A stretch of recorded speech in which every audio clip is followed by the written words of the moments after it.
For almost all of human history, the world moved no faster than a horse could run. Life was dictated by the sun and the seasons.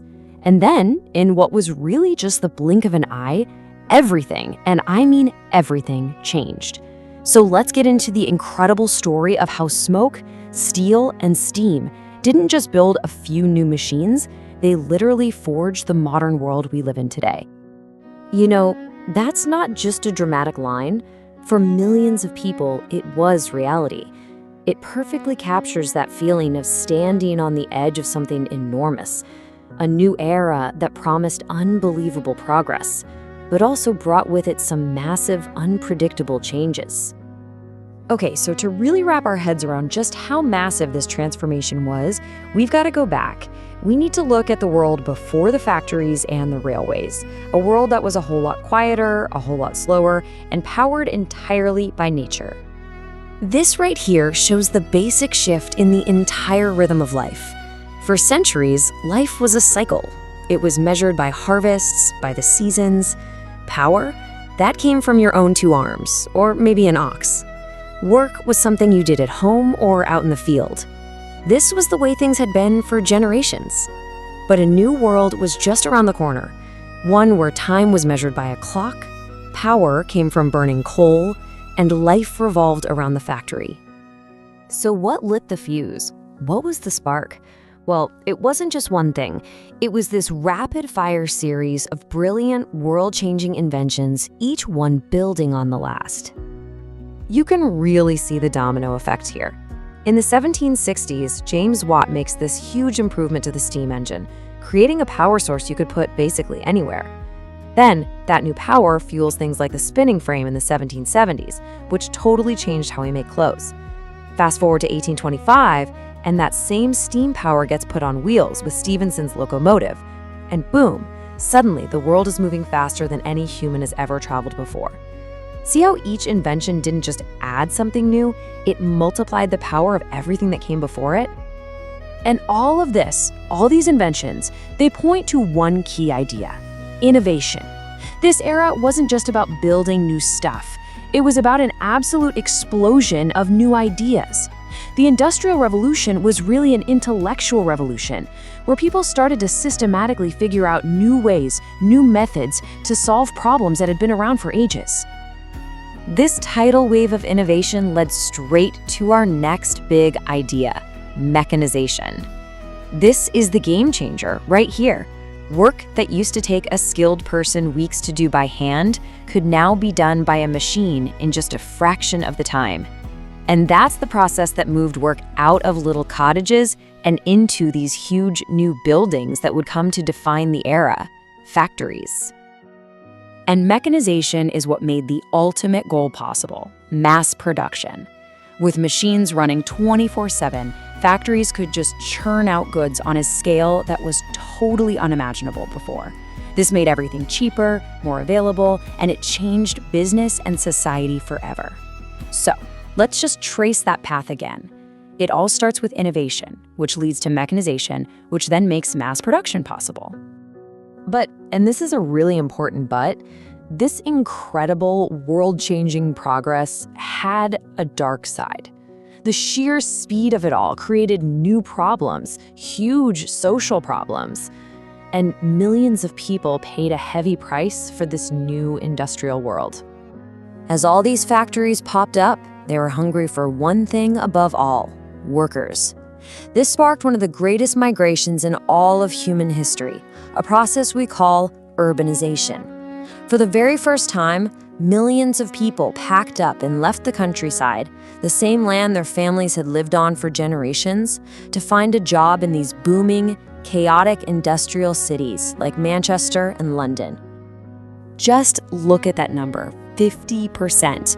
In just 50 years, that's like 2 generations, Britain went from being a mostly rural country to one where half the entire population lived in a city. That statistic is just staggering. It shows you the insane speed of this change. These cities grew so fast, they just weren't ready, and that led to some serious problems. And for the people who moved to those cities, well, this was the brutal reality they found. We're talking 14, even 16-hour workdays. They were often working around incredibly dangerous machines with no safety guards. The cities themselves were choked with smoke and pollution, and entire families would be crammed into tiny, filthy apartments with no clean water or sanitation. And maybe the worst part of all, this whole system was often built on the backs of children, some as young as 8 years old, forced into these same dangerous jobs. This is where we get the expression, the price of progress. Yeah, the world was getting steam power and railways and cheap goods, but that price was being paid day in and day out by the men, women, and children who were building this new world with their bare hands. But people don't just accept suffering forever. Out of all this shared hardship, workers started to realize something. They realized that if they acted together, they actually had power. So they started to organize, and they started to demand change. This led to the birth of a totally new idea, the labor union. The concept was actually pretty simple, but it was revolutionary. One single worker had no power against a factory owner.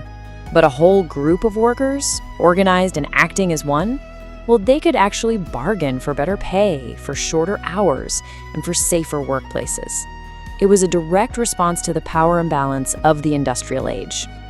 Now, the struggle of these early unions was long, and it was often violent. But their organized push for change eventually led to reform. With this new collective power pushing them, governments finally started to pass laws. Laws that put limits on the workday, improved safety, and, so importantly, began to get rid of the worst forms of child labor. So after all the smoke and the noise and the struggle, what was left? The simple answer is our world. The Industrial Revolution didn't just end one day. It laid the very foundation of the society we are all living in right this second. And this transformation wasn't just happening in Britain. The technology, the ideas, and yeah, even the problems of industrialization spread like wildfire across the globe. For the first time in history, you could move goods, people, and information across oceans and continents with relative ease. It was the birth of the first truly global economy. You can draw a straight line from their world to ours. That idea of a central power source, like a steam engine, that's the great-great-grandfather of our modern electrical grids. The network started by railways and steamships, that grew into the global supply chains we rely on for everything. Factory mechanization has evolved into the robotics and automation we see today, and that mass urbanization, it created the blueprint for the massive megacities that millions of us call home. And this is what we mean by legacy. The Industrial Revolution isn't just a chapter in a history book. We are living inside its long-lasting impact every single day, from the light switch on our wall to the phone in our pocket. This quote just nails it, doesn't it? This was an era of mind-blowing achievement that unleashed human potential like never before. But it also served as this powerful and often very painful lesson that every great leap forward brings its own complex challenges, its own human cost that we have to face. And that kind of leaves us with one final thought.